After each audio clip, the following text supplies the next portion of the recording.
আসসালামু আলাইকুম গাইস। আমার নাম আয়ন নাসরুন্নি। আমি একটি কবিতা বলবো। কবিতার নাম মেঘের কোলে রোদ এসেছে। কবির নাম রবীন্দ্রনাথ ঠাকুর। মেঘের কোলে রোদ এসেছে, বাদল গেছে টুটি। আজ আমাদের ছুটি, ও ভাই আজ আমাদের ছুটি।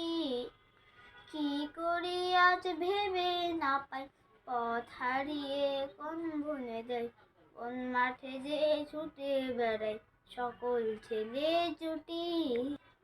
কেয়া পাতার নৌকা গড়ে সাজিয়ে দেব ফুলে, তাল দিঘিতে ভাসিয়ে দেব চলবে দুলে দুলে। আহা হা হা হা, রাখাল ছেলের সঙ্গে দেনু, চড়াবো আজ বাজবে বেনু, মাখবো গায়ে ফুলের রেণু, চাপার বনে লুটি।